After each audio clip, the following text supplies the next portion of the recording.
she mentioned in her autobiography in 71. Yes, she was a volcano on the verge of erupting from dealing with the pressure of battling the patriarchal homogeny, and she goes by challenging the younger generation by asking Peter Reese Davies if he's ready to go against what he understands about race and sexual orientation. She's a rebel, a warrior. She's saying, whitey, pay attention to this. Black woman. Interesting. Unpack it for me. What happened to Vera Stark? Representation of self, truth unfurled like the mud claw across the bare black back of a Nubian goddess. She is chanting, I am here, bitches. Comments aside, I'd like to steer the conversation back to the question. Should I get out of your way? Well, I didn't want to step on your toes, but if I'm reading this interview correctly. You're not. If I'm reading this interview correctly, I recognize the immensity of their struggle. A little context for the audience. I am a semiotician as well as a classically trained actress. I studied acting with Thomas Gorog at Stuttgart, and as you can see, I'm a woman of a certain girth. And so I understand being ascribed specific roles and feeling imprisoned by it. And your point is? Well, I've had classical roles. I did Juliet and Nora, Medea, all these classical roles, but yet I'm still offered those many crumbs that in many ways define Vera's career. I related back to this theory, das und ausgesprochen, to cite Arnhem Beckenhauer, the unspoken. Interesting. The coded silence. The internal tug of war between what was said and what was unspoken. What are you getting at? Well, the internal tug of war between what she was, what she could have been, and what she came to be. What am I getting at? Vera's career, she struggled throughout her career. I mean, many ups and downs. She filed for bankruptcy. She battled with alcoholism. I believe we have some photos from this period.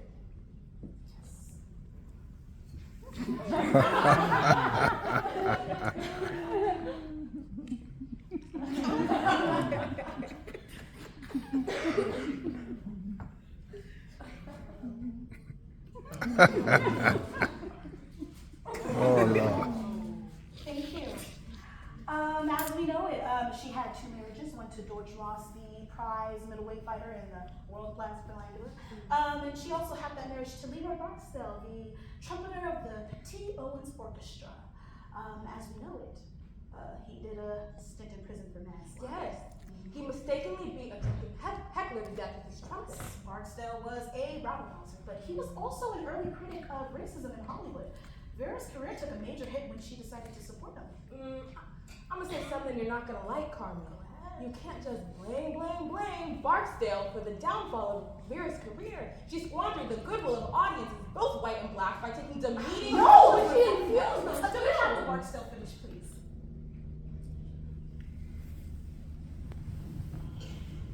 Mr.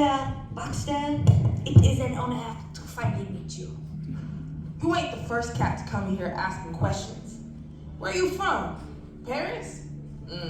I've been to Paris, if you know what I'm saying. Paris?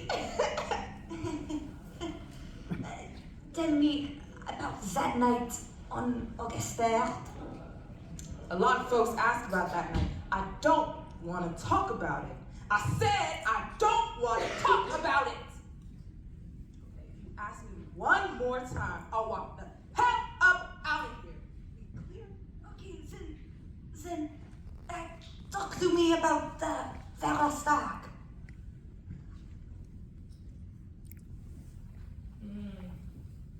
Vera Stark. She was beautiful. And a damn good actress, too. A lot of folks don't know that. Want to hear a story about Vera Stark? She was doing a film about a German actress, you know, with a deep voice. Of course, Vera was playing the maid. The director had her dressed up in a ridiculous maid uniform. Made her look like a pickaninny from Virginia. Vera had the costumist to keep the dress in, 2 inches up the waist and hips. So real sexy. You could tell the director dug it. In the film, there are all these close-ups of Vera bending down to pick up laundry. She knew how to work the angles. A little bit more than they was willing to give her. She was something else back then. Beautiful, smart, knew it. You want to know the truth about the Hollywood game? Ask Gloria Mitchell if you want to know the truth about the Hollywood game. Can you get this damn light out of my eyes? Das unausgesprochen. Shall we proceed with the interview, please? Welcome back. I'm sitting here with Peter Davies and Vera Stark, and I have another guest who is eager to join us. Vera, an old friend of yours, found out that you were on the show and insisted on joining us. Really? I didn't know I had any friends left. Oh, well, please give a warm round of applause to America's original sweetie pie, Gloria Mitchell.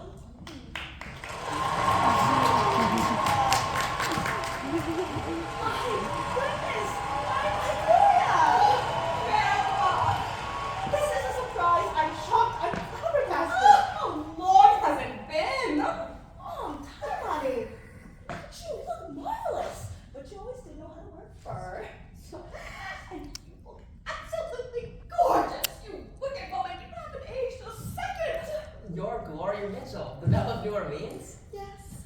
Whoa, I thought you was dead. That's the problem with this town. You don't die once. You're forced to die many slow deaths. Well, you look wonderful for It's almost an illusion. I'm held together with powder and paste. Scratch a little deeper and I'll crumble. Won't we all, honey? Won't we all?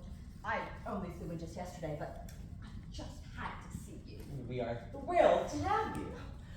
I've seen you since we did 5 stolen kisses together. Yeah, that can't be. That was the last film I appeared in before I moved to London. Oh, Lee, is that true? It was a wonderful film. But, Gloria, tell us, how long has it been since you moved to London? 20 years. I moved there with my 3rd husband, Malcolm Braithwaite, who, of course, was the conductor of the London Symphony Orchestra. Quite a difference from Hollywood. And I just love it. Well, you know what? People talk about the wonderfully warm rapport that you two had on the Belle of New Orleans.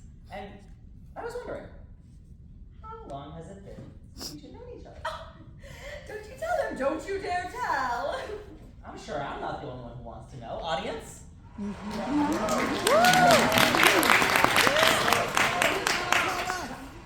Vera has known me since before I even understood the meaning of the word glam. I don't believe her. This woman came out the womb wearing pearls and a fur coat. Well, I want to put something else to rest. Is there any truth to the rumor that you work as Gloria's maid? Yes. Believe it or not, I was her maid. And dear friend. And maid. Gloria was a maid. I think she must have worked every day. It was a depression, honey.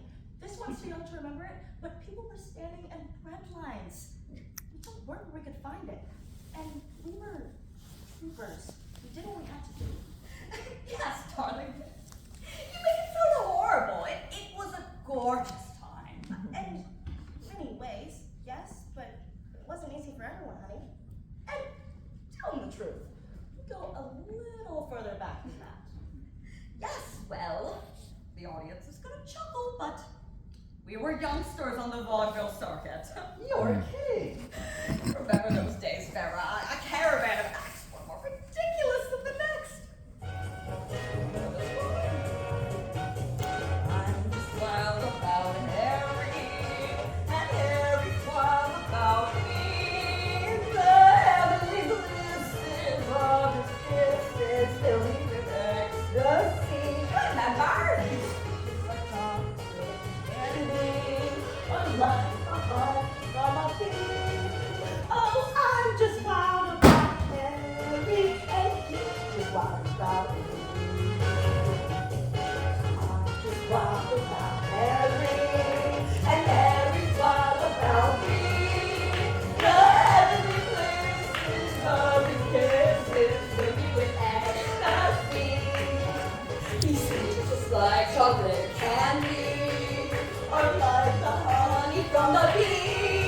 Oh, I'm just wild about Harry, and he's just wild about. Cannot do without. He's just wild about me. All right.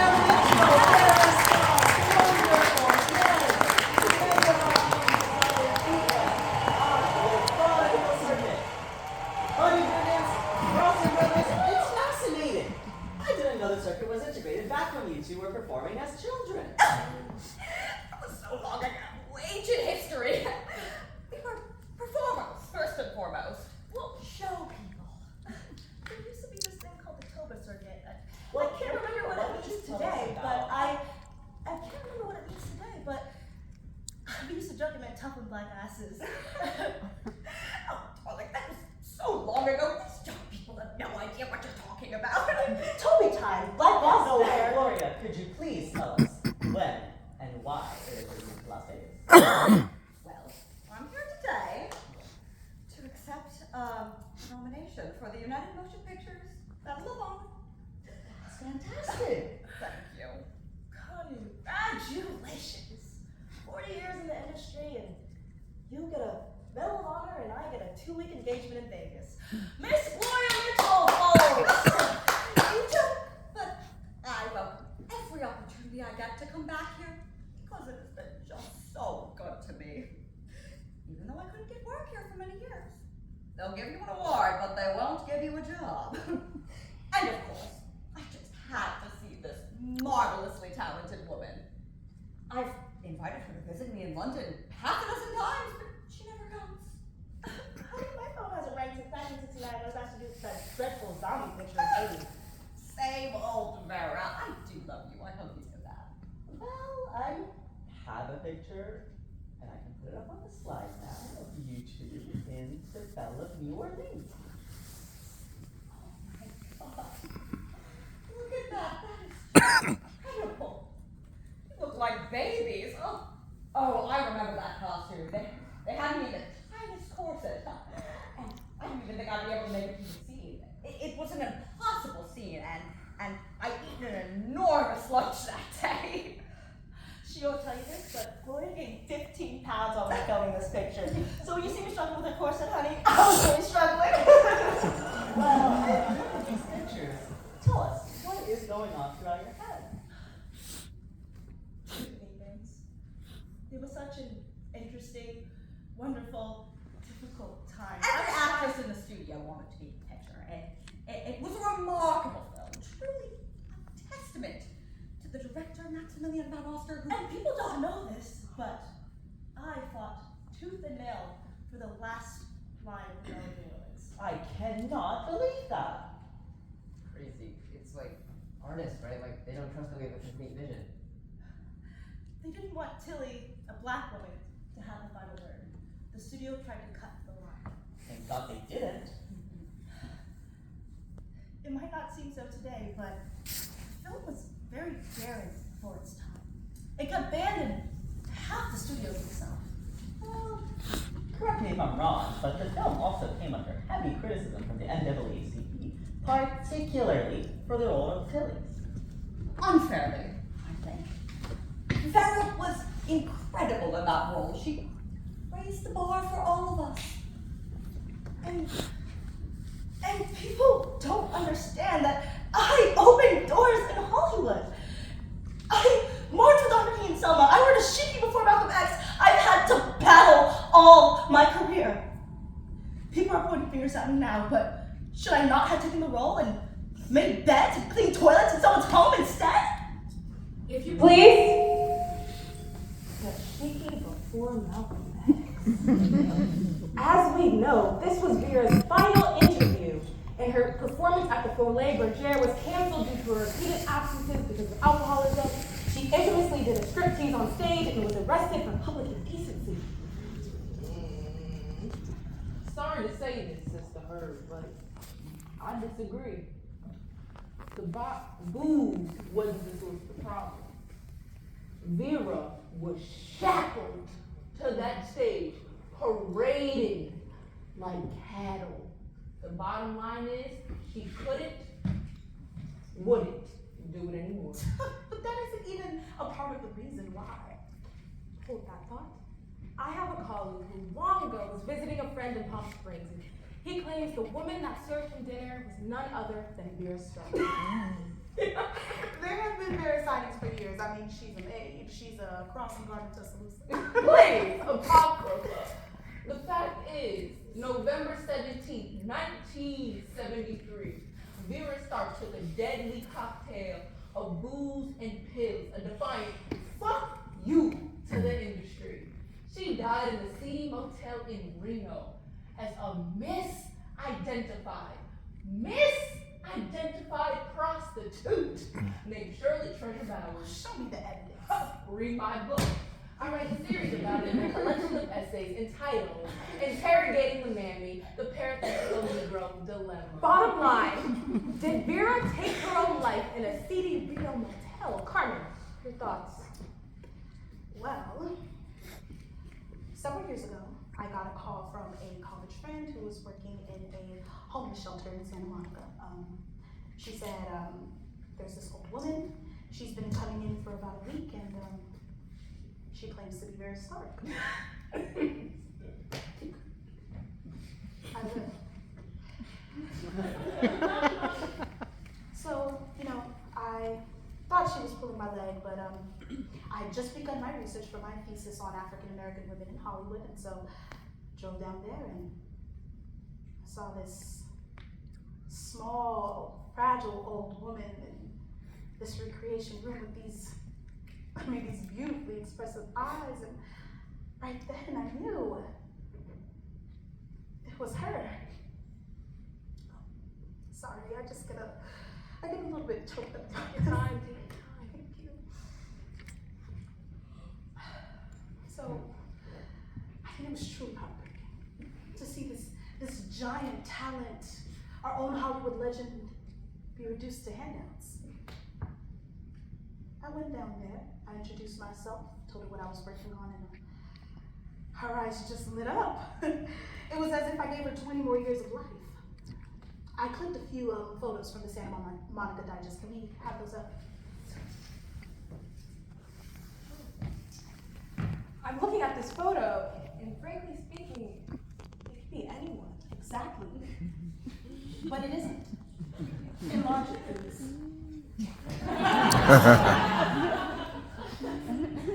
That's a bad lady from Santa Monica. It's Vera. It's her. I mean, I talked to her for hours about everything. Her husband, the studio system, everything. I mean, random anecdotes in no chronological order. I mean, in truth, it was the ramblings of an old woman desperate to be remembered. I mean, she did mention her cousin, sometimes with disgust, sometimes with awe. It was a girl she performed with back in the vaudeville circuit in the early days when the Stark family had a popular song and dance team. I wrote a little bit about this conversation in my book, Hollywood Dreams. It's a wonderful book, by the way. In it, you claim that Gloria's cousin was none other than screen legend Vera Stark. Well, I struggled through your book, my sister, of course. And I believe it's by mine. It's a beautiful piece of creative writing. But in it, there's just no facts or anecdotal evidence whatsoever. That isn't even a part of In fact, we all know that Vera worked as Gloria Mitchell's maid. So those with logic can assume that the relationship was none other than a mistress and a servant, a missy and a mammy. Interesting. In Dr. Eugene Clarkson's book, Subverting Blackness, he claims that Gloria and Vera were lesbian lovers. That it was a torrid affair that ended badly when Vera was nominated for an Academy Award. Some credit their chemistry as the reason for the film succeeding. No, Herb, I made a very strong case for them being cousins. Get in my them book. Cousins. And I think the interview is very telling. They're cousins. And I think we miss a context if we don't analyze it from that viewpoint. Of course. It's the thesis of your book. So I know you feel very strongly about it, but I disagree. As a black lesbian myself, I want nothing more than to be able to claim Vera Starks as one of my own. But can we not talk about Vera Starks without bringing Gloria Mitchell into the conversation? Why do my colleagues insist